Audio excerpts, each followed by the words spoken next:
Hi everybody, welcome to Season 4, Episode 5 of the Hard Truth Inside the Football Industry podcast with me, Philip Ideson, and Darragh MacAnthony, the chairman and co-owner of Peterborough United. Now, you've been on a few planes, you've had a little bit of stress related to the transfer deadline, and you've had a couple of matches as well, so we've got a lot to cover today. But first and foremost, you're back in Florida, back in your office. Yeah. How are you doing? Yeah, I left the UAE Saturday night after I watched the Portsmouth game. I flew at 3 a.m. So I got back to Florida on Sunday at about 10:30. First time I'd seen the wife and kids since I think June the 29th. So that was nice. 16-hour flight. And really, since then it's been 2 days of damaging my liver, where I haven't drank for 2.5 months. So it was just like great, seeing the kids, seeing the family, seeing the missus. Last night I was at a volleyball game, writing out, helping my son with essays for college.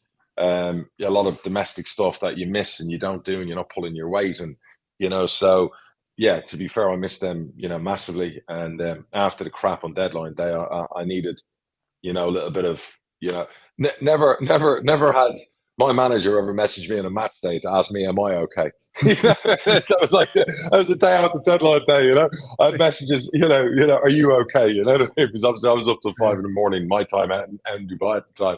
But it's like, yeah, are you okay? And I'm like, don't worry, Gav, you've got enough going on. I'll be okay, I'm fine. He hasn't got the message not to text the chairman on match day then yet. Well, no, to be fair, I exclude him from any superstitions, you know what I mean? So, but no, he was great, and even in his post-match interview, I think the BBC tried to go in about, we haven't sold the player and with the recent headlines, how's that going to affect paying bills? And he was very defensive of me, and I appreciated that, he was like, he'd been there 17 years and he'd never seen a player miss their pay packet, so he was kind of like, I liked the way he dealt with that, it was good. Well, talking about Darren, didn't he have an approach from Charlton last week as well? Yeah. To be fair, not to him, but to me, they came through the front door. Jim Rodwell used to work for me. He's the chief executive at Charlton. He rang me the day I arrived in the UAE. Very polite. I thought he was ringing me about Clarke-Harris, to be fair, and I couldn't quite hear him. I just arrived in, and I said to him, look, get me an offer over in writing. He said, for a player. Yeah. And he said, no, I'm not ringing about a player. I'm ringing about the manager. He said, I've always, watched your relationship with Darren. He was like, he manages you really well. I was like, oh, fucking thanks. Would you mind if we spoke? Obviously, there's a few ex-Peterborough people there behind the scenes. He said, do you mind if we speak to him? So I have a deal with Darren that, if Darren wants to speak to any club, 17 years ago, I stopped him speaking to, I believe it was West Brom, I can't remember. And we had a bit of a fallout over that, and they were much, they were higher up, they were doing great. And me being young and ambitious and silly, thinking he'd want to, not talk to somebody. So I got the hump when he wanted to talk to, another club. So we always had this agreement that, look, I would never stand in your way, particularly if a club of a certain size comes in. And Charlton, no matter what you say where they are, they're a big football club. Yeah. So I rang him. He was actually with the Man City boy we just signed. He was doing his one-on-one video presentation. So I just quickly filled him in and said, look, he said, look, can I ring you back in 2 hours? And then I was like, for fuck's sake. So I was then stressed about that. But he rang me in 2 hours. He just asked me a couple of questions and, about our plan. And he was like, I'm really happy with what we've done. Are you still good with it? And because, a lot of it's been implemented by him and his staff. And, and we gave them all new contracts and looked after them because of what we're trying to do with the way we play and the age. And I just said, absolutely, full steam ahead. So he was like, well, then I don't want to talk to them. I'm very flattered, but I don't want to talk to them. And I was like, yeah, cool, no problem. And I rang Jim. And Jim said, fair play. And I wished them well. So it was like, and that was it. And then that was kind of the start of the week. But then it just went from there. It did, to be fair, who do we start with? We can start with Clarke-Harris. Yeah. So the week before we had, Wrexham had made calls about him, intimated they were going to make an offer. They'd talked to Hollywood. And they were all clued up. And I can understand why, people would say, well, Clarke-Harris dropped down. But, Wrexham signed a Clarke-Harris. It's like automatic double promotions. It just is. The guy's a goal machine at League One, League Two, even scores goals in the Champ. He's 29. He's at the peak of his powers. So, when they kind of like were in the game, I thought, okay, I understand why. They can pay him a lot more than we can. Yeah. That would be a standout signing for them, and they just then went completely quiet and dead. It was really weird. Like, I know they spoke to the agent about terms. I know they, Mhm. you know, Barry had spoke to their chief exec, spoke to their manager. My manager said, look, I need to have a replacement lined up. Are you coming in? Are you're doing what you're doing? And then they just went dead. I don't know, it was really, really bizarre, particularly then when I saw who they were trying to get instead or whatever, like, with all due respect. So, Yeah. and then we had, obviously, Charlton had tried when Jim came to the game and asked me, but then they were getting a new manager. And then obviously Bristol Rovers, Joey, to be fair, was putting the pressure on in his post-match interviews about the type of player they needed. So, the agent had intimated me, speaking to Bristol, that's the way it works, that, yeah, there's a bid coming in. It's going to be the biggest bid, the best bid, this bid, that bid. And again, I don't want Bristol Rovers fans listening to this thinking I'm shitting on their club. I'm having a go at their club. I have a really good relationship with the previous owner, who still owns a chunk. And to be fair, Joey's main football guy, Eddie, rang me up and he was really good. So I have a lot of time for them. But the truth of the matter was that a bid came in, I believe, on the Wednesday. Mm-hmm. I didn't answer. 2 days prior to Yeah, 2 days before. Yeah. So a bid finally came in on the Wednesday. When I say it was, I understand you make opening bids, but you don't make opening bids, for a player that ilk at 300 odd grand. Mm-hmm. You just don't, with 100 grand down. So Darren had made the decision. He was like, look, it's time for Jono to get himself fixed up and move on and whatever else. And, I think he was looking forward to moving to the stage where he could get on with the way he wants to play without having the pressure of, there's a double golden boot winner here. I've got to pick him. You got to pick a player like that, whatever else. So, and I'm not saying that in a bad way or negative way, and I've got no problem with Clarke-Harris whatsoever. He's a goal machine. So I didn't answer the bid. I just, laughed, and the agent rang me and I said, listen, don't waste my fucking time, and his agent's got a bit of stick from this deal, but his agent's actually tried his best for this player on so many ways and so many levels, and worked their nuts off to try and, orchestrate deals all over the place. So, basically, it was the Thursday, I want to say, the Bristol, the deal maker there, Eddie, rang me and just said, look, sorry about the bid. We got that wrong. We shouldn't have put it down. I just said, and he started to say, we're going to put another one in for 5. And I went, look, let me just stop you there. Mm-hmm. Regardless what is written in the press, regardless about our obituary, our finances, this, that, whatever else, I will not take 500 grand for Clarke-Harris. I wouldn't look myself in the mirror. Mm-hmm. It's not going to happen. So I was like, I have my figure. This is what I want. This is the way I want it. I'm okay on waiting, as you do in installments, whatever else. But that's the number. Otherwise, he's not leaving. Darren rang me and was like, what came in? And I was like, look, unless I get this. And he said, well, maybe you should possibly. I said, no, it's got to be this. It's got to be this. So anyway, Friday morning, the agent said to me, oh, they're going to be coming back in again strong today. So I'm going on Sky. I've got media commitments with Sky, with TalkSport, whatever. So I'm about to go on Sky. I got a FaceTime call. I don't recognize the number. So I messaged the number and said, who the hell's this?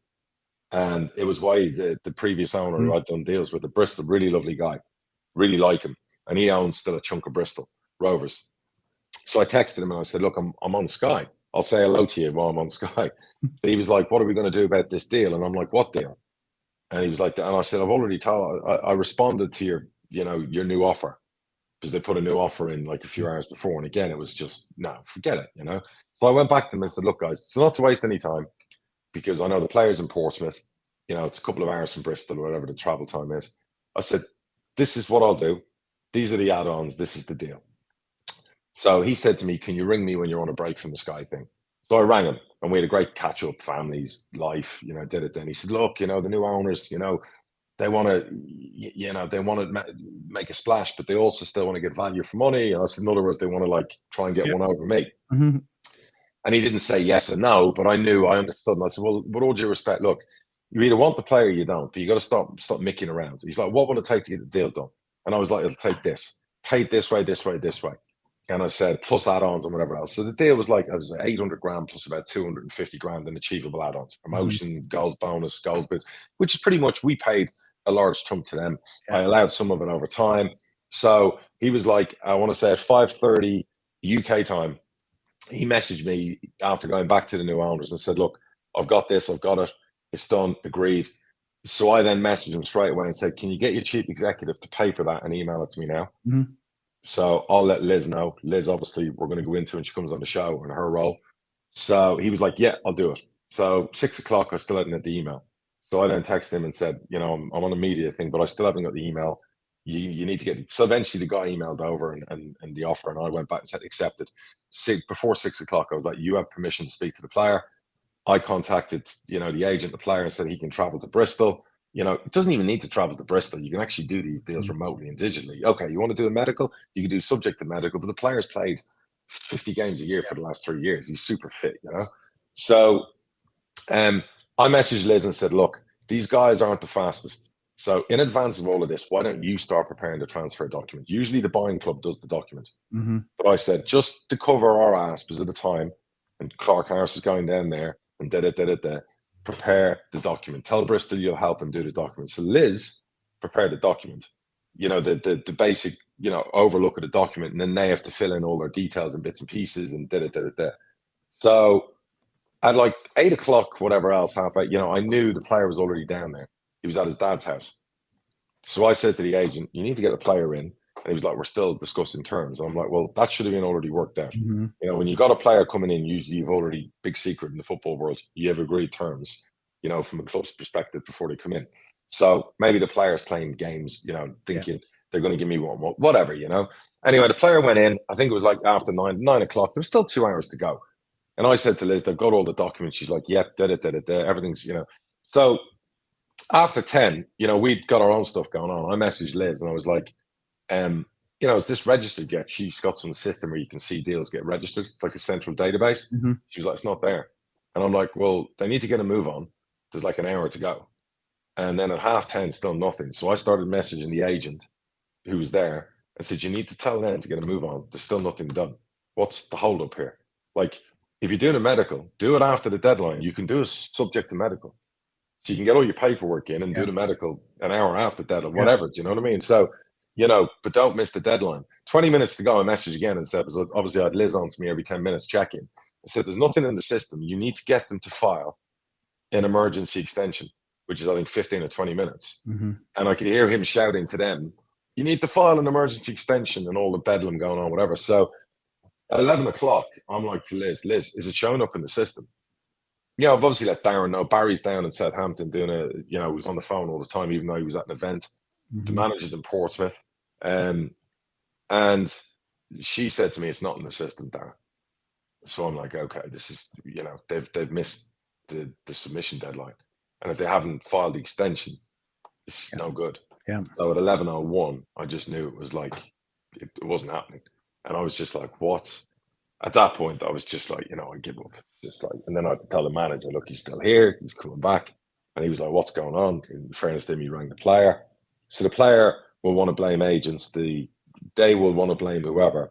But the reality is, if you have permission at 6 o'clock with 5 hours to go to sign a player, and people will hate me saying this, and I don't want to make salacious headlines, and I don't want to throw dirt at Bristol. Any journalist who wants to do an article, you better cover all of this. Otherwise, I'll be suing your ass. But we did everything we could. There was no hold up on our end. There was no complication with negotiations. Once I agreed the deal, and I have receipts, I have the emails, I have everything. I even have texts from the Bristol Rovers owner the next day and the football operations guy, Eddie, apologising for it not happening. So, whatever way you want to dress it up, there was 5 hours to get it done.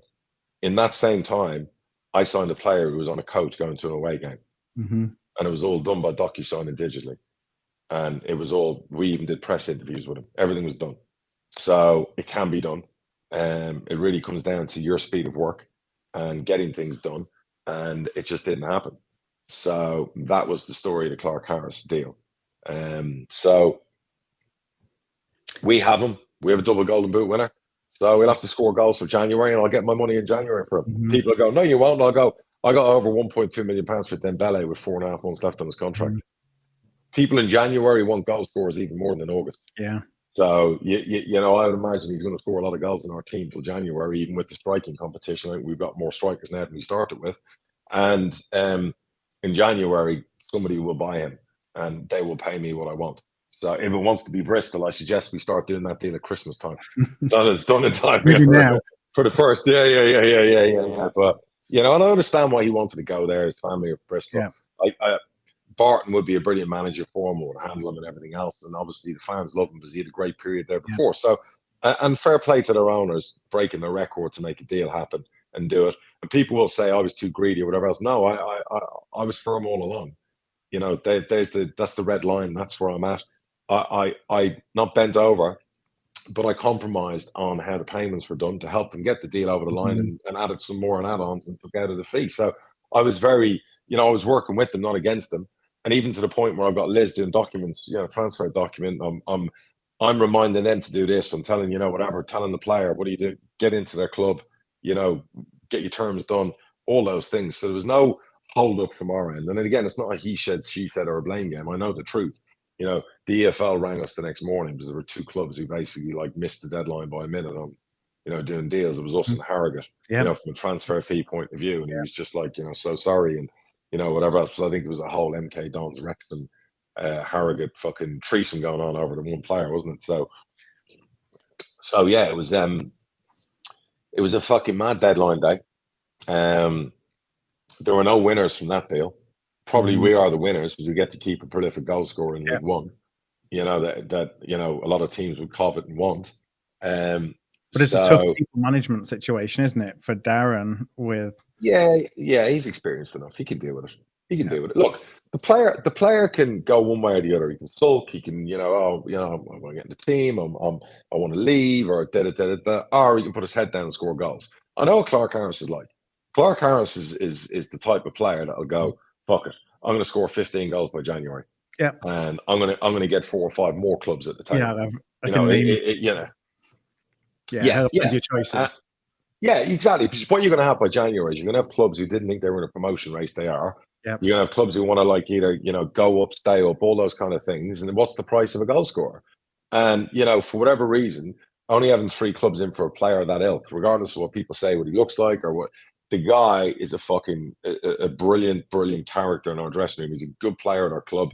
It just got to the stage where, you know, it was time to move on. Some players can spend too long at a club. So it wasn't that we were trying to bomb him out the door. The manager was always fair to him, as was I, and said, if the right offer comes in, you go. If it doesn't, you'll stay. So he'll stay. And in January, he can write his own ticket. So, you know, that's what'll happen.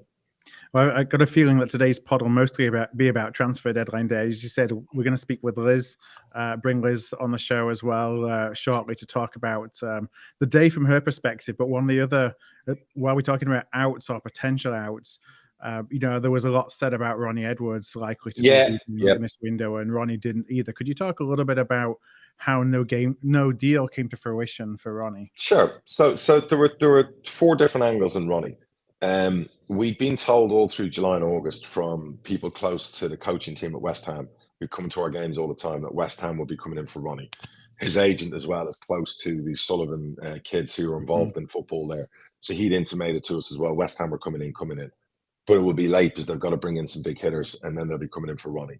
So about, I want to say a week to go in the window, his agent came on and said, look, just before the Derby game actually, and really messed with the player's head. It was on the Friday. He said, West Ham are going to offer this, this, and this. And all these people saying I'm asking for 8, 9, 10 million. I'm not. I'm not. I realise as a League One club, it's not like being a champ club where you can, you know, if we were in the champ, I'd be asking for a lot more money for Ronnie. So, but what I did want was a fair fee and a fair load of add-ons based on Premier League. If it was a champ club promotions, all the bits and pieces you pay, you know, quite happily if you're like the Ivan Toney did at Brentford kind of thing. But so we got intimated that this was going to be offered to us by West Ham. So we said to the agent, if that is offered or whatever, we'll do a deal with West Ham next week. David Sullivan emailed in an offer. It was, you know, forget it. You know, I nearly sold a 17-year-old, you know, to Brentford for a little bit less. Yeah. So it was like, no. So that told me that he or their club saw him as a punt. They didn't, you know, whereas the funny thing was we'd gone to the West Ham coaching staff about getting him back on loan, and they said, no, we want him because we think he'll get into our first team squad. So there's obviously, I don't know what's going on there. So fair play. Look, Sullivan does what he does. He probably, you know, he's read the headlines. He's a gambler in that way. But well, that's all I'm willing to pay. Take it or leave it. You know, it was a kind of a take it or leave it thing. So we were like, no.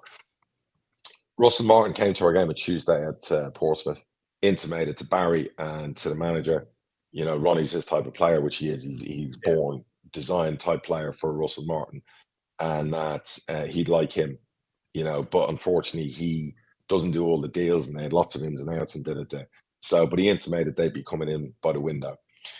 In the meantime, another Championship club came to the table, and they were actually the most, how can I put this, classiest the way they dealt with it.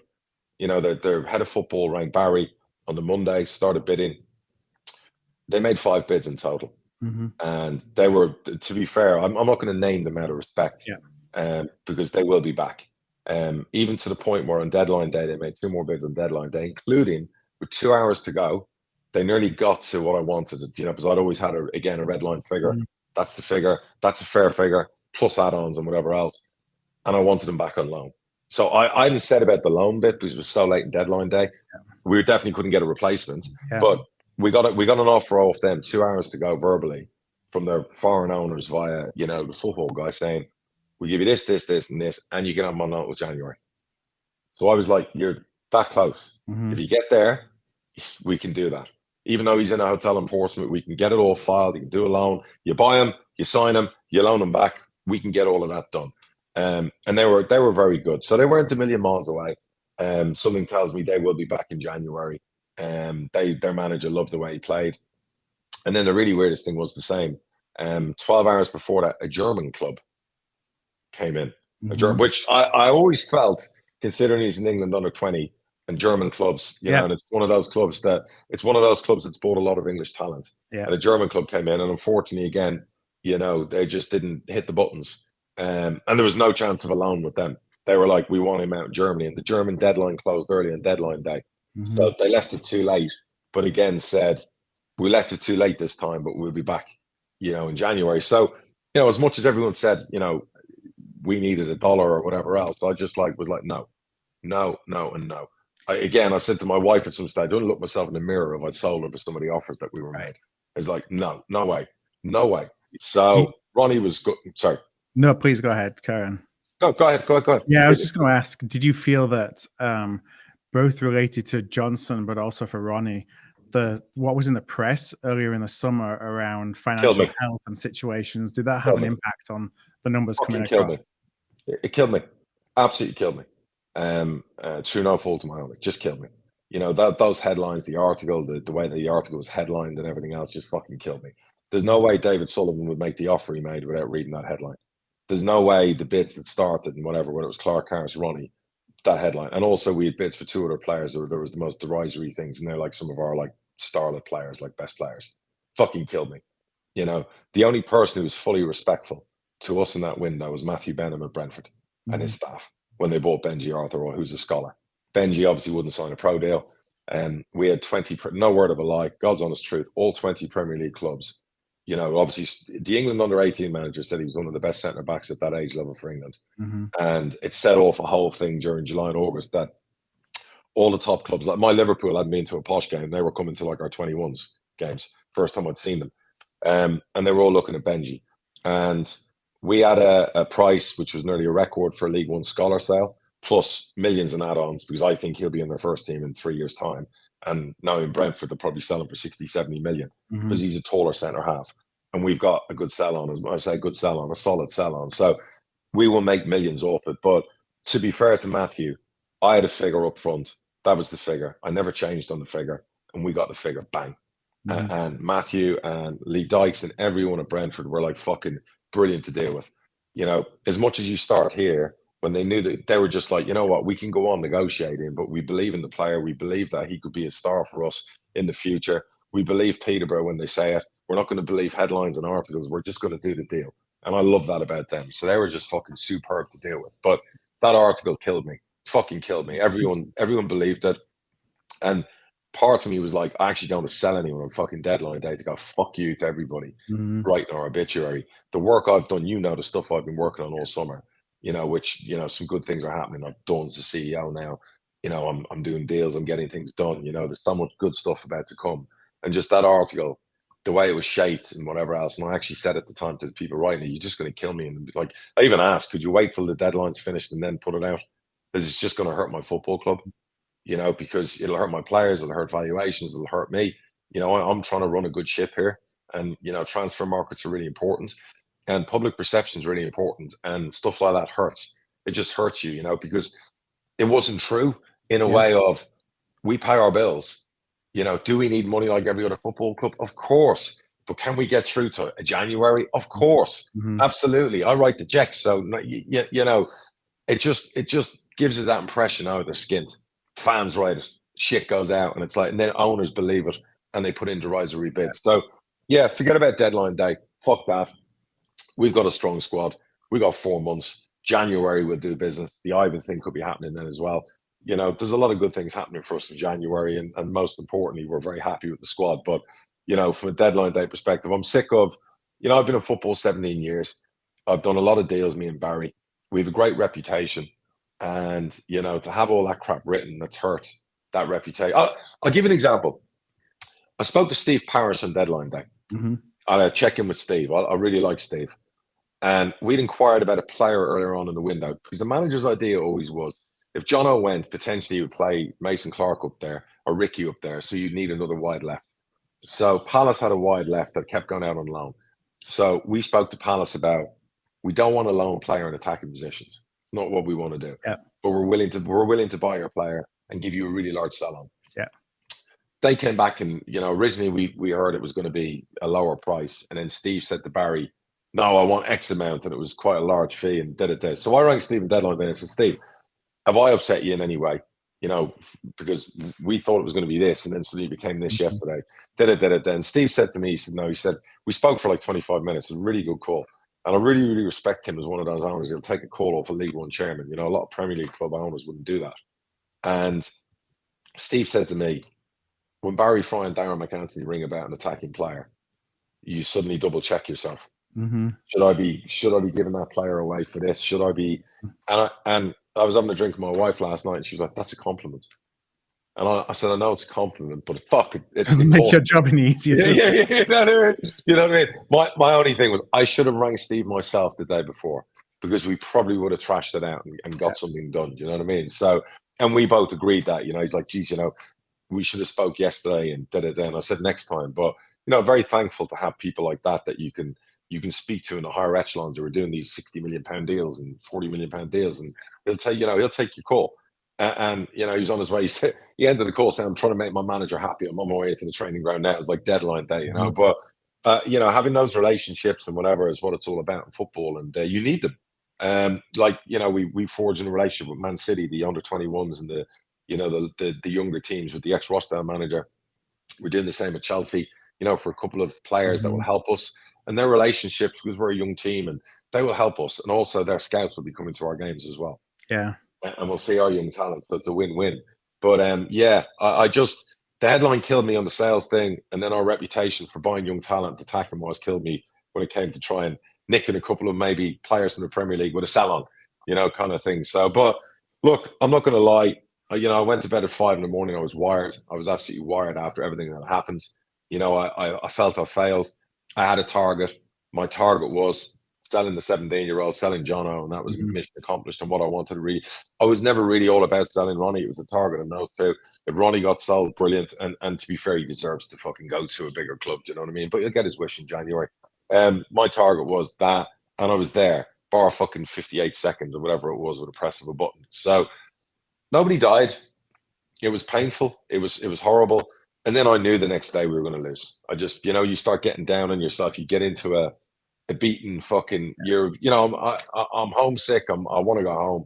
I've just worked my guts out for a week, and I did. I thought we'd had a really good window. I was always signing the players we were bringing in regardless.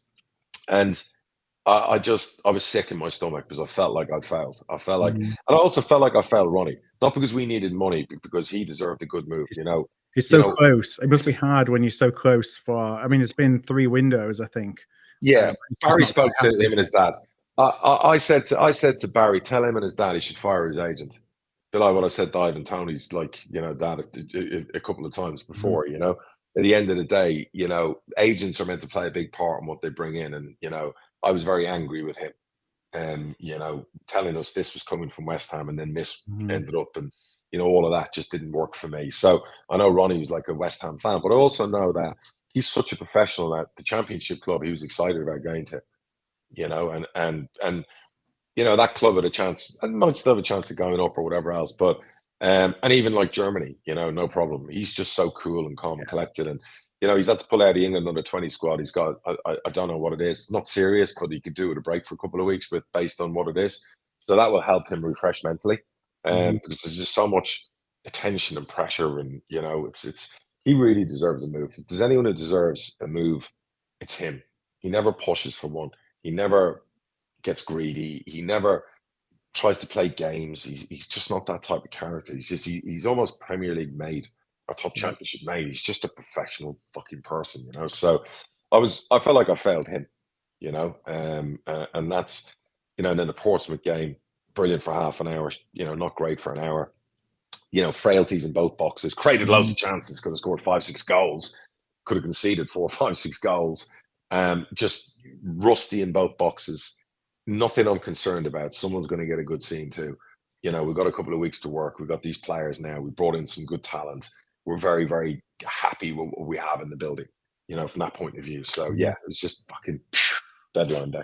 Just one final kicking before it was time to come home. Newspaper articles. Someone wanted my manager. The whole drama about Jono. The race to the finish line. And then that happening like 30, 50 seconds because, whatever, people didn't get it done or whatever. And it's just like, look, I hope Bristol Rovers get him in January. The manager wants him. The football guy wants him. Their fans all want him. If the owners really want him and they want to get it done, I'll get a deal agreed with them in December. And he can join there in January the 1st. There can be no fucking around. And I'm not coming down. If they want him, I don't care if he's got 5 months left or whatever else. Do what you got to do. Put your hand in your pocket. That deal should have been done a week before. When your manager wants someone, when you see me buying strikers and doing deals, you see me, I go and do it. Sometimes I'm not trying to teach owners how to suck eggs, but if your manager wants someone, go and fucking do it. Like, you just go and do the deal. And sometimes you pay a bit more, but you just got to do it to get it done. Yeah, it always seems surprising to me that there's all this last day panic. Sometimes I understand there's dominoes that need to fall, but yeah, it's like it's a leverage, isn't it? Now, but not with me. Right. That's what they're trying to do. Now you're desperate. And it's like Tuesday, get it done. Wednesday, get it done. Thursday, get it done. 5 o'clock, 5:30, 6 o'clock on a Friday. Come on, like you pretty much got where I wanted to be from day one. So, I'm not a bullshitter. People will see this persona or whatever else. It was a fair price for a double Golden Boot winner and somebody that could supercharge their team, and they have a very good team.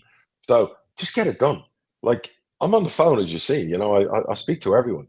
Just get it done. So if they want it done for January, fucking get it done in December. But you're going to have competition this time, guaranteed. So, don't fuck around.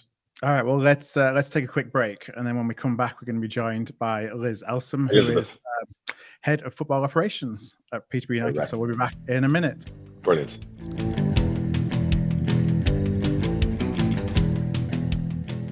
Hey everybody, welcome back to part 2. And we've got a very special guest today. We're joined by Liz Elsom. Liz is the head of football operations at Peterborough United. I don't think it's possible to overstate the role that Liz has at the football club. Darragh, why don't you just give a little bit of an intro to Liz and Liz's role? So Liz has been with the club, which seems like decades now. And I mean that in a positive way. The one thing that, we get a lot of hits and criticism, but if you look at the people in our club, you would call them lifers. They've been with the club like 10 years, 15 years, 20 years, 25 years, Dawn's just been promoted CEO. She's been with the club over a decade, Liz, God bless her, got a promotion during the summer, and there wasn't a lot of fanfare around it. And we're going to talk about it next week as a club and whatever. I asked her to do a video with Phil. She's a bit gun shy and camera shy about doing the whole video. But Liz has basically worked as the football secretary for how many years, Liz? God almighty. 11 years. 11 years as right. Secretary, yeah. So she plays a pivotal part with me and Baz. It's like the three of us there. And she's almost like, when I say this, and I mean this respectfully, she's there to clean up any fucking mistakes, mess, making sure the paperwork, the contracts, we don't get ourselves in trouble. All those little things. She's like that person on your shoulder, even during the CEO debacle and things like that, you know what I mean? She's like, got to do this, got to do that. She's very much EFL rules orientated. She takes her job very seriously. She studies the seminars. She goes to the seminars, talks to people. And what I found the last couple of years with Liz is that she was getting more involved with helping with me and Baz to do a deal. And then the agent would be, Liz prepares the contract with the player and the agent. The agent suddenly wants more. The agent wants this. The agent wants that. And I found Liz suddenly was coming into her own where she could bat some things away, resolve some little minor issues, some hiccups, get things done, even if Barry was away or I wasn't involved. And I was like, okay, she's now learning more and more about the inner sanctum of how we do deals. And, I think she has a future. She wants to be a director of football or a technical director of any club. She's learned so much from Barry, from me, picked up so many things, where she could do that role. So what we decided was, okay, look, she's going to be in charge of football operations. She's not just a football secretary.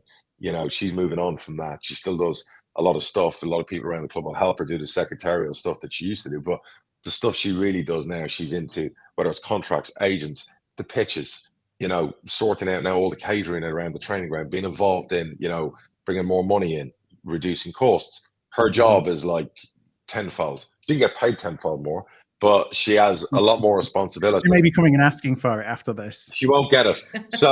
But she's part of the family where she knows what's going on at the club. She knows what needs to be done. We have a very great relationship. Have done for a long time. I trust her implicitly to the point where I made her and Dawn directors of the board. Over a week ago. There's no people I would trust more than the staff from Peterborough that are on that board. And I think that's a good thing for the club, that there are more staff than owners on the board. And that's kind of my thing to everyone going, well, I'm not as bad as you all think. Look what I'm doing here. This is in the best interest of the club. So, so I can't say enough good things about Liz. She's great under pressure. She'll moan like fuck, like everyone does, but under pressure, unfucking believable. And you need good people who can work well under pressure. Somebody who, if they're getting shouted at from 55 directions, they might moan and say, back off and leave me, let me do my work. But they will get the job fucking done. And that's what you need, male, female. There aren't enough people like that. And that's why I wanted to give her more responsibility.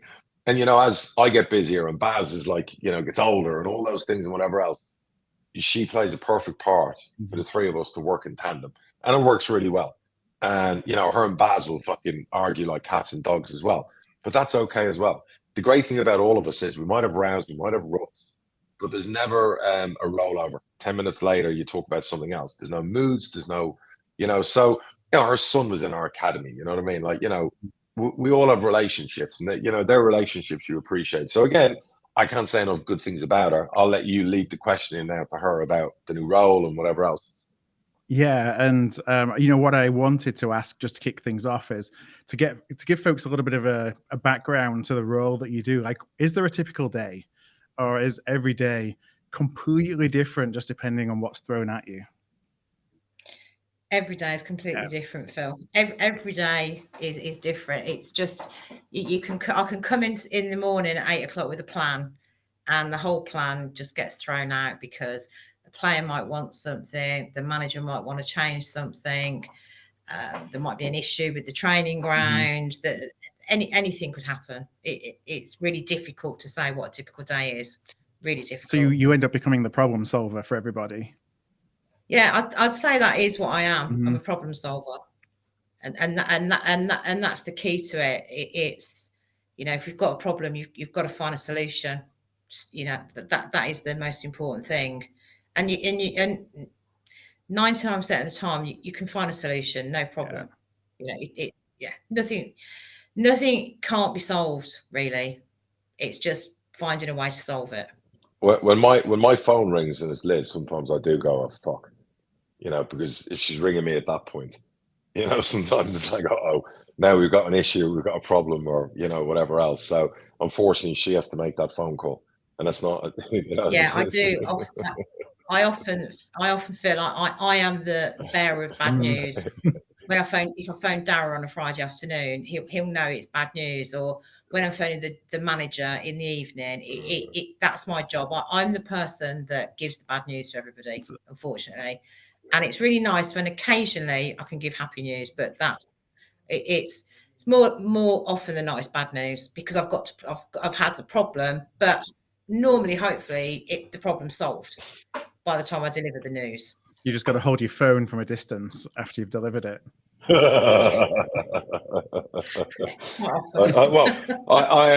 is what I always say about, people talk about women and men and you have to talk to people differently and whatever else. I'm not like that. I treat women the same as men. I treat men the same as women.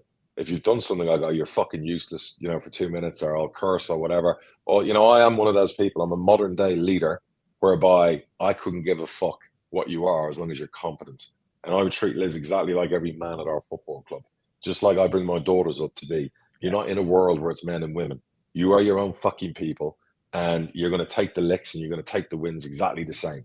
Do you know what I mean? So I don't want to hear any of this bollocks about, oh, you know, women are treated differently. Liz will tell you they're not treated any fucking differently at my football club, are they, Liz? No, and I wouldn't expect to be. I mean, when I first walked into the football club, I think it was 16 years ago, into my first role here, I walked into a room of men in a little shed at the side of the stadium, and I think the youth team manager at the time walked in and said, "Fucking hell, there's a woman here.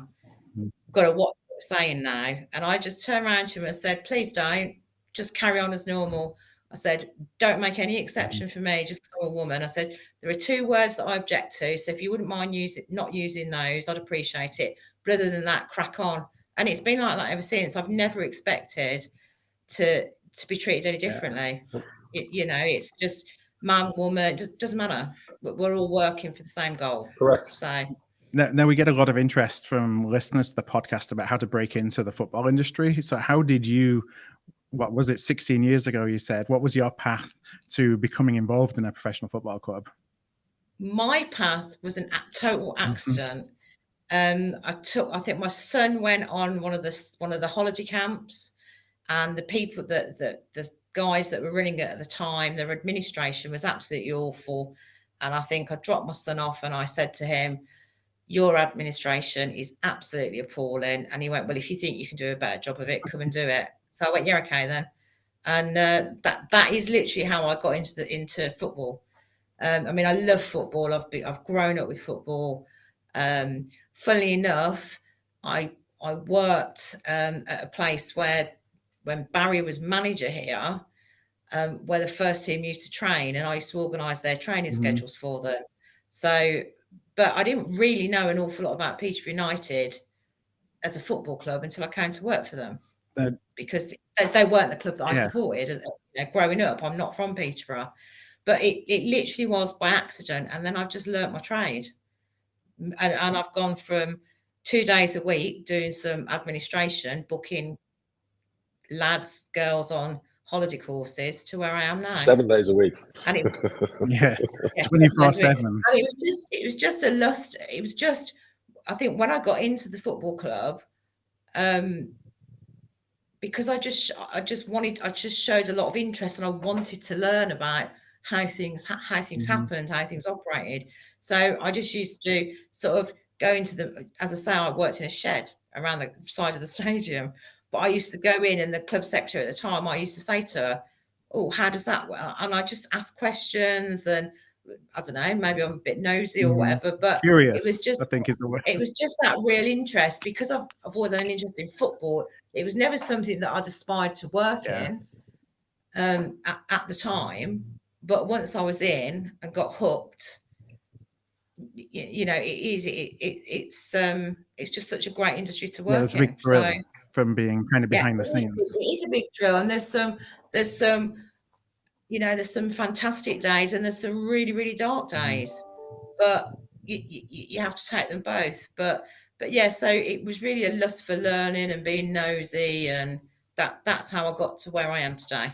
Now, you talked about the fact that, you know, you weren't a Peterborough fan growing up, you're a Baggy. What's it like being a West Brom fan at the moment?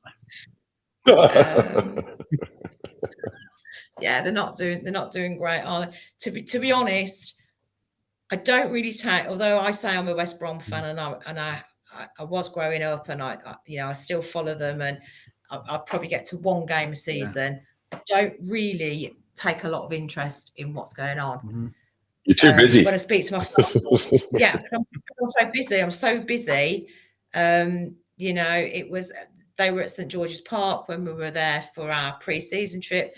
That was great. The lads got me sort of signed shirt and whatever, which was really sweet of them. And that kit man was like, fuck. He was like the nicest guy. He helped our young kit man. You know, he couldn't do enough to Yeah. get man at West Brom. He'd been at West Brom 30 years. He got Liz. He found out she was a fan. Signed shirt by everyone. I mean, what a fucking gentleman he was. Brilliant.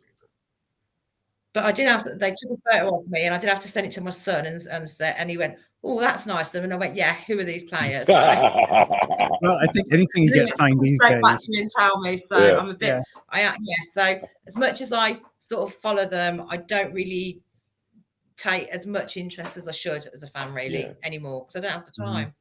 Now, something I was interested in asking, because folks on the podcast don't necessarily see the other side. They see Darragh in the podcast and the public persona, and now I can ask questions to get him into trouble.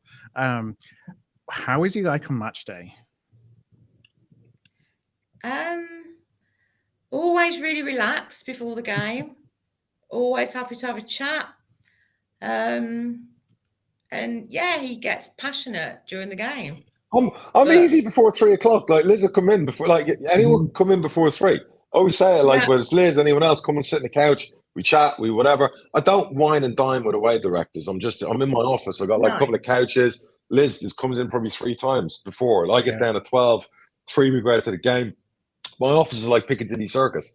You could have Liz, you could have Dunn comes in, you could have fucking Sy from safety and all the things around the stadium come in. It's like everyone will come in, but the usual suspects, the manager, Barry and Liz, will always be in for like 15, 20 minutes or whatever else. It's like, and then come match, everyone leaves me alone. Because then, you know, sometimes I'll look over at Liz during a fucking match, you know what I mean? Like, whatever, I'll just be like, it's like, you know. But yeah, no, it's right. Darragh, he's always really relaxed pre-match, and we'll have a chat, and it's normally, and it's quite often not really about the club. It might be a chat about the family, what they're doing, what my family, what Darragh's family.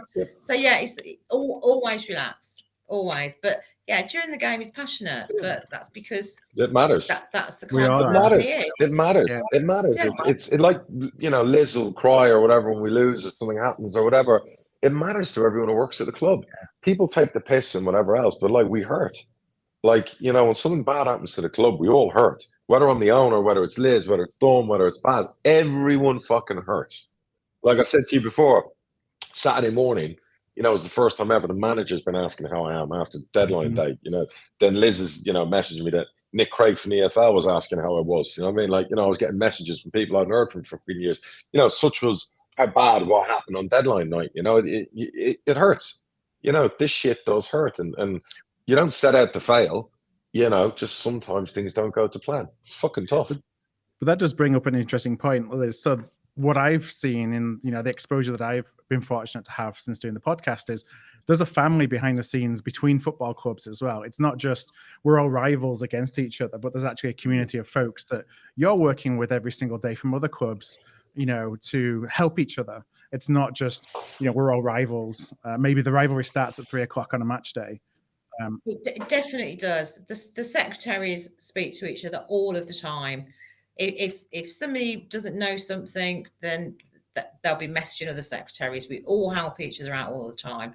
We all throw ideas around. You know, there'll be a message go out. What do you do with food for your players at the training ground? Who do you use for hotel travel? What do you think about, you know? So we're continually speaking to each other all of the time. We are like a big family. Yeah. That if you think there's only 92 football secretaries in professional clubs, that's it. There's 92 of us. You've got your assistants and whatever, and obviously then you've got your secretaries in the non-league. But in the Football League and the Prem, there's 92 of us. So I've always said it. It's a small community. Like I always say, like I find it fascinating if I get a chief executive of a club in one league above us gets a bit arrogant with me, because I always think there's 92 of us. Eventually, you might need a fucking job. Why would you? Why would you like isolate yourself from one? Why would you, like, when a manager leaves or flags you off or gives again? Why would you do that? Because you need favors. Like, and Liz is right. She has like a WhatsApp group with all the other secretaries, lots of people in clubs, and they all talk to each other. So again, sometimes it blows my mind. Like I said to you just before, I was talking to Steve Parris on deadline day. Yeah. You know, which is great to have that, you know, accessibility. You know, now I couldn't get out with a Liverpool owner or, you know, the Chelsea owner. I've never tried, but you know, sometimes still some of the British-owned clubs, you know, they're as good as goals, you know, talking to. Yeah. So it's that's the way it is. But it's a small fucking industry. I keep saying that, you know, it's like only 92 of us, like she just said. Now, I want to talk a little bit about the craziness and the chaos of transfer deadline day, which I think has probably still got some scars. And Darragh has talked a little bit about the process of going through to try and get Jonson Clarke-Harris over the line. Obviously, that didn't happen. But if I take a step back and just, you also brought in a number of players on transfer deadline day. What's the process like for going from, okay, we think this is happening, to actually getting a player registered with the EFL so they can play for you? There's a lot of paperwork, I wrote down earlier how many documents we have to prepare for a transfer. It's 8. Yeah. Minimum 8 documents. There may be more. So you've got a transfer agreement, you've got a transfer form, you've got to do a player's contract, you'll have a bonus schedule. If there's an agent involved, you've got an agent form, then you have a contract. If the agent is working on behalf of the club, you'll have to do a contract between the club and the agent. So you've got a lot of documents that you've got to produce. And then once they're produced, everybody's got to sign them. The player's got to sign them. The club's got to sign them. The agent's got to sign them. Then you've got to get it all sort of scanned in. You've got to get it all uploaded onto a system that we use. So it's a lot of work. It's a lot of work. And I will say at 8 o'clock last Friday night, when I was signing 2, and obviously one going out, my daughter phoned me for something, and I actually said to her, "Oh, I'm working on I can't talk. I'm working on 3 transfers at the moment. I don't think I'll get these done." That was what I said at that point. So we did get them. Well, we got ours done, and we got what we could do for the player. So for the player going out, there's only so much we as a club can do, because I can't do his contract. I can't do the agent stuff. So for my player coming in, I've got all that documentation to do. For my player going out, I'm only really involved in 2 documents, the transfer form and the transfer agreement. That's it. That's all we're involved in. The player going out. She has to send me documents to sign. Like when we signed the Swindon boy and the other boy, I have to sign DocuSign contracts as a director of the club to sign off on the deal. But, the one thing is we are quite anal the way we prepare. Like Friday morning, Liz, Barry, whatever else, I said, look, all goes to plan today. We're bringing 2 in. We're going to be doing the Swindon one. We're going to be doing, obviously, the Chelsea boy. I want all of those lined up for when you hear the green light from me. So get everything, all your ducks in a row. And by the way, if we're doing the Swindon one, this is the deal I agree. This is what I pay the player. This is it. If they want to do it, pre-agree all that, get everything ready, and I'll go green light Liz. Liz then knows, right, I've got to get documents signed. The player's on a fucking coach. The player was going away with Swindon to an away game.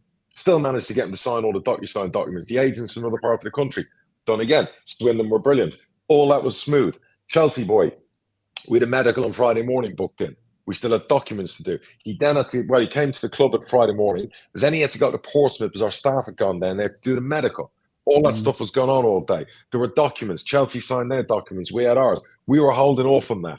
I wanted to hold off on it until Clarke-Harris was gone. And then, the boy, the Swindon one was a player the manager wanted. And I liked him. It was, someone that my scouts had gone to see extensively. And yes, people are like, oh, he's a sub for Swindon. We see something a lot of people don't. So that was one we wanted to sign, a young 21-year-old player that we feel has a lot of upside in. And again, it was the timing had to be right on that as well. So then there's the media side. Liz has to get Phil to do phone calls and Zoom calls. So we signed 2 players, did media interviews, did all of that, did everything, late in the day on Friday. And at the same time, helped the other club who were buying Jono do the transfer agreement, all the bits and pieces. So Liz will say, I'm not going to get these done at 8 o'clock. She could have done 4 deals in that time. She's like, that's Liz, where she's like, that's too much, I'm moaning. But she knows if I put a gun to her head, she could have done 4 fucking deals, couldn't you? In those 2.5, 3 hours. You could have done 4 easily. Easy. Yeah, well, at 8 o'clock, I said I'm not going to get them done. By 9 o'clock, I think, or 9:30, Chelsea and the Swindon one were done. They were done and submitted. Gone. They were gone. It is immense pressure. It's immense pressure because, as Darragh said, there's so much going on, and you're trying to concentrate because you put a 0 wrong, it could cost the football club a fortune. But you've got your phone, you've got Darragh phone, and you've got Barry phone, you've got the manager phone, you might have the agent phone. So your phone's going, and somebody's shouting from one room, and someone's saying Liz, someone else on the phone, And I think Darren did phone me at one point, and I just said to him, Fuck off. right, can you just go away and let me sort this? Oh, because I said that to him, put the phone down on it. Is that done? And because obviously I'm abroad as well, so I'm ringing because I'm speaking to the manager, speaking to Barry, and then I'm ringing her. We might as well have a 3-way fucking call. So, and then I'm saying to her, there's some system you look at, isn't there, Liz? And I'm saying, has the Clarke-Harris thing, because we knew at 9, they'd agreed terms and personal terms and whatever else. So we were expecting, because all the paperwork our end was done and expected there. Before 10, it would be logged in this system. Liz, talk about this system that you see, that you can see if a player's been. Yes, there's a system. It's IFAS, and all the football clubs use it, right down through non-league as well. And it's just like a system that we upload everything on. So you'll get a form that you fill in, and it's just very basic things like the player's name, address, where they're coming from, what the transfer fee is, if it's a transfer, where they last played, various information, almost like a registration. And then you'll upload all your different documents onto it. And obviously the documents have to be signed and they're uploaded. And transfer deadline day, 11:15, something pops up, which is a quick application. So for that, it's a much smaller form to fill in, very basic details, and you need to upload one signed document. And that gives you how long? How long extension? That gives you 15-minute extension. Yeah. But you have to, the full application has to be in by 11:15. Now, if you're doing an international transfer, which could be to a club in Wales or Scotland, so people don't think, it's international, but it is an international transfer. You've then got another system, which is the FIFA system, which you have to put everything through on that as well. And both clubs have involved on that, have to put everything on, and for instance, if I was sending a player to Motherwell, what I put on there, Motherwell have to put the identical information on. It's called a matching system. Everything gets matched. So luckily, that is open till midnight, because if you had to do that before 11 as well, it would be, if you've got an international. So you've got that to think about as well. Didn't the EFL you said you were on a course, they do a refresher course a week before the deadline to show everyone the extension documents. I know you did a seminar, right? You were on that seminar. So every club a week before deadline, fair play to the EFL, it's a reminder of the paperwork process, the filing process, the system process, even the extension is covered in that seminar, correct? What's covered in that was things like the squad lists, because they had to be submitted today, so they've been done today. Squad lists, players' eligibility, and the quick applications. So it's just a reminder. It doesn't really change, but it's just like a refresher, half an hour Zoom call. They send out the slideshow after, so you've got it as well. So so I did that. I think I did it about a week before. I think you came up, Darragh, that day, but I was doing it when you came up. Yeah.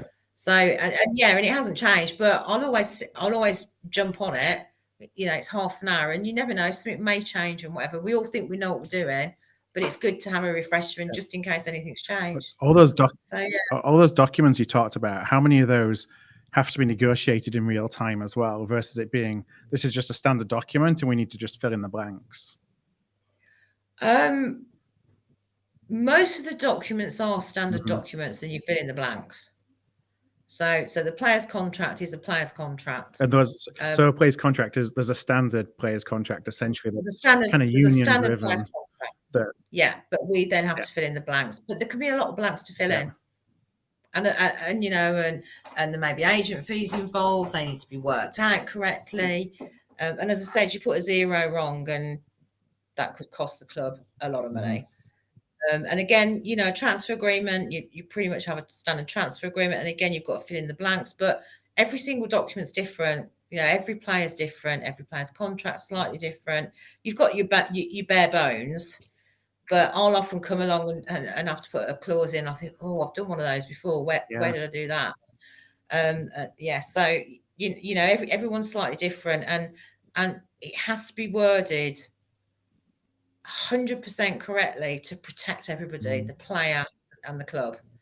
Because if you miss out that, for instance, if there's a contingency, if there's a contingency payment on a transfer, and you miss out that there's conditions on it. It could cost the club a lot of money. So there's lots of little things that you have to be spot on with. And whereas, we felt very bad for the lady who was obviously doing the paperwork on the Bristol end when it all didn't happen. Both me and Liz, as much as we were shell shocked that the stuff wasn't lodged and all of it went pear-shaped, we both kind of said, got to feel bad for the lady, whoever she was, who was doing the deal, because I can imagine the pressure was immense. Because if that's me buying a player, I'd be standing there fucking screaming at fucking Liz. Or Barry. Barry would have a fourth heart attack. I mean, it would be just full on fucking the player. The manager would be fucking.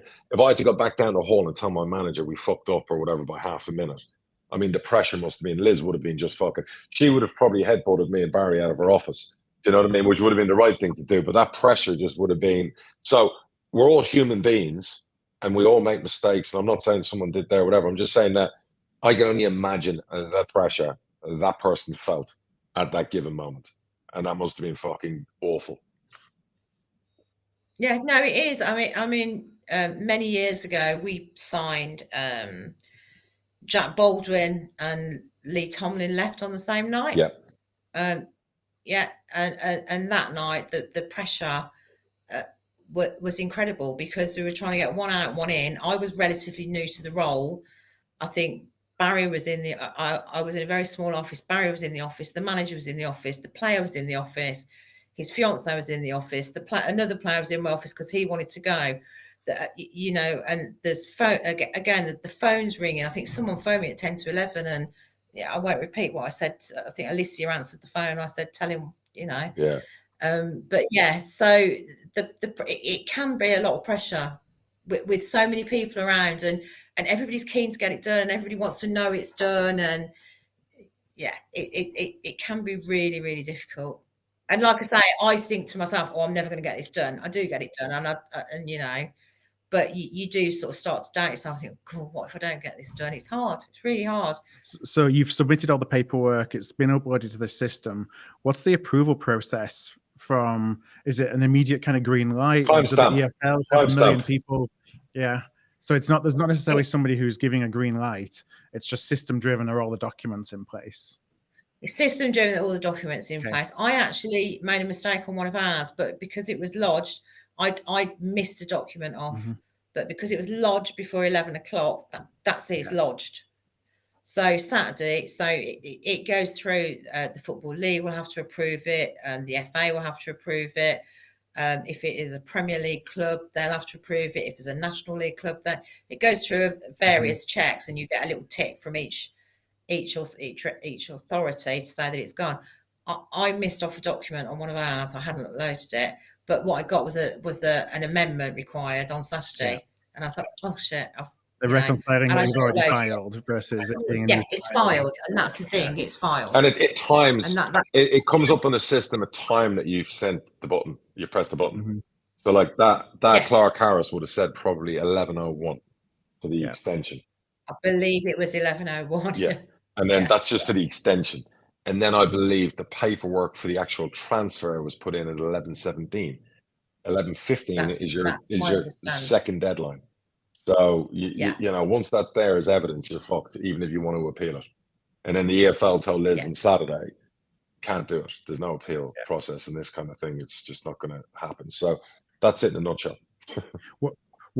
Because we signed a player on loan last minute, and the approval, I think we only announced the approval today that we appealed it, and we were able to register the player.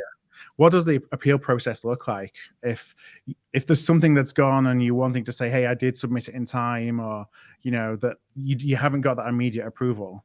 Do you find that happens very often, or is that pretty much?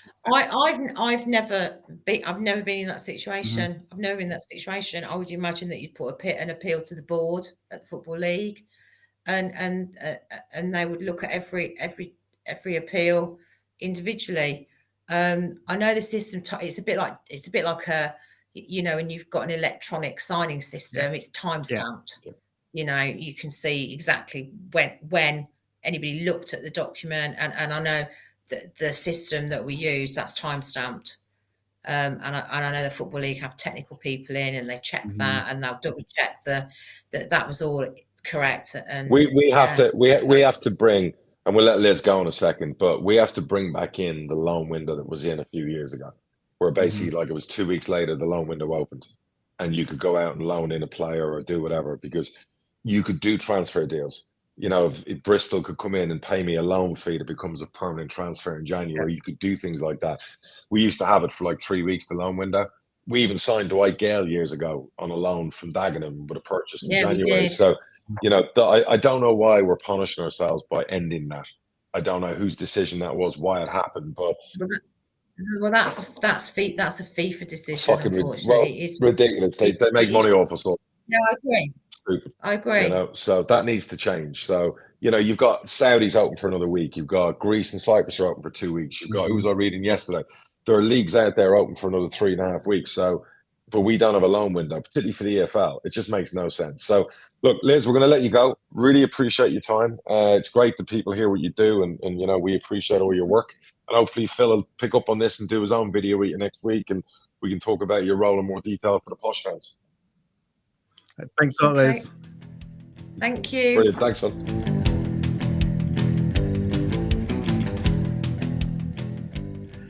Well, a great thanks for inviting Liz on the show. It's fascinating to kind of see behind the scenes the stress, and I'm sure the bad language that was going on behind the scenes while no. She's brilliant. You know, like, I'm very lucky to have her and Dawn at the club. Like Dawn, we've asked Dawn for over 1.5 years to be the CEO of the football club. So I was really happy to get that nailed down and closed down last week. You know, while I was in England, it took me a couple of weeks, but we got there. You know, she's going to be a fearless leader.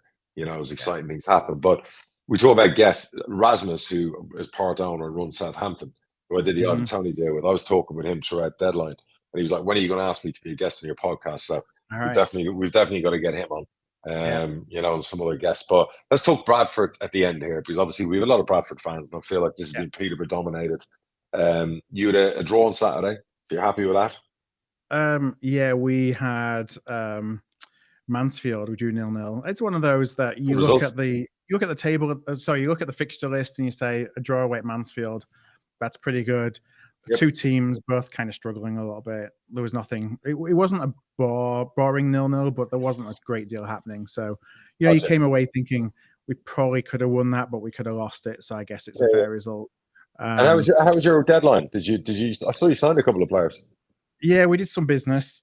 So it's interesting. You know, we've talked about the formation that we've been going down, which is the three at the back, and I think there's a realization that maybe that's not going to carry us through to January. So, you know, let's try and get some wingers in. So we got some wingers. I think 2 or 3 wingers on loan that's come in.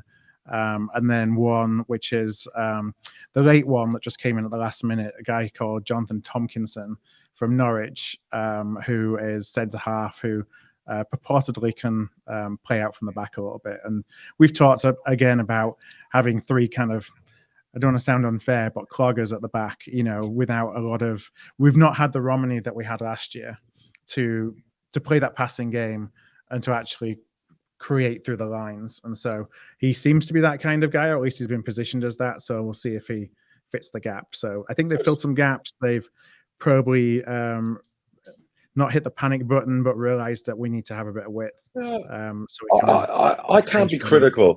I can't be critical of a club that changes course, you know, regards to some of the recruitment, because that's the point why I always say the window needs to be open in August, to give managers a second chance to reevaluate and go, you know, we thought this would work, but there's no shame in saying we need something different, or we need to do this, or we need to do that. And that window being open later allows you to do that.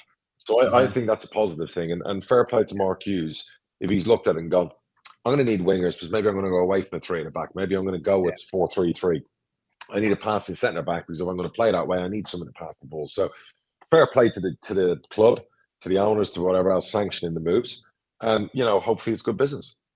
Yeah, I mean, the time will tell. It's, you know, a lot of players that I haven't really heard of before, but that's often the case when you're getting players in on loan, you know, especially from, you know, the under 23s and the 21s. Unless we have your encyclopedic database of every player who plays for all of these teams. So Well, I actually 2 of the signings I think are good. So you know, I think you'd be pleasantly surprised. I do have reports on them. You know what I mean? Yeah. So you know, I think it'll be interesting to see how it all takes shape. You know, but look, everyone looks at a window, and you know, we brought in a young boy from Swindon, and you had a lot of fans going. Some fans going, you know, God, he's got 8 and 40, and he's on their bench. He did it. But I signed Jack Marriott from Luton's bench. I paid 300 grand for him. He was 4th choice striker, and he was a 1 and 4 goal scorer. Don't always, you know, Peterborough United a lot of the time ain't signing 30 goals a season strikers straight away. It's just not the way we operate. You know, the Chelsea boy, fantastic prospect, destroyed us in the under 23 or the DFL Cup last year. Highly rated at Chelsea. You know, turned down a lot of money to stay. Chelsea held his registration. People are saying it's a free signing. It's not. Anyone who wants to sign him needed to do a deal with Chelsea because of our relationship with Chelsea. About, you know, we had the goalie last year. We had Zach come in, the left back this window. We were able to do a deal with Chelsea. The boy, his dad, his agent wanted to come and play. It reminded me of a typical, it's Peterborough. I want to come and play because of what they do for strikers. Forget about money. He's not a skint member. He's, you know, we don't, people think we pay 300 quid a week or something. No. He's playing the long game for his career. Right. So we're excited about his capabilities and what he can add to our squad, as well as Jacob. So plus with the defenders, we feel, you know, we had a really good window, but you find out in time. So you know, that's just the way it works. I guess both our sets of fans will find out in time, you know, how it all pans out. But, you know, ending up with a double golden boot winner still in the building is not a bad thing either.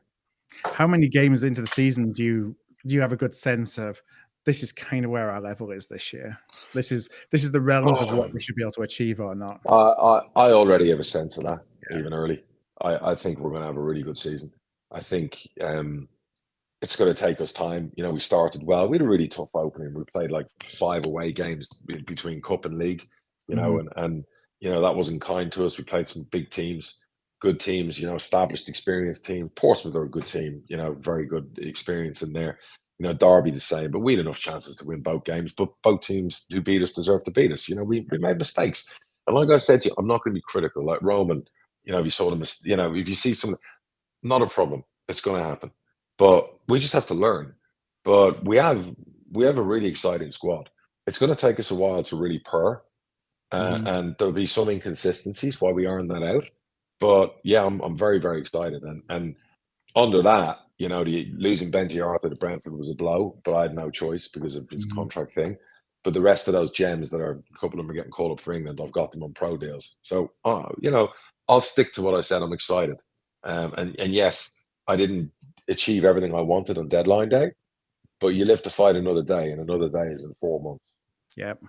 No, and it's interesting you say, just a final point before we go, you know, you talked about you got the number you wanted for Benji Arthur and you got it without really much of a discussion. And then you look at some of the negotiations around Ronnie, for example, and at the end of the day, as much as it hurts being a lower league club, this is pocket change for these Premier League clubs.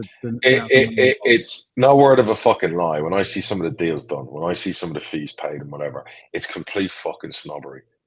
It's snobbery. It's that article. It's whatever else. There's a reason the England under 20 manager, the 18s and 19s and the 20s, he's played 30 times for England.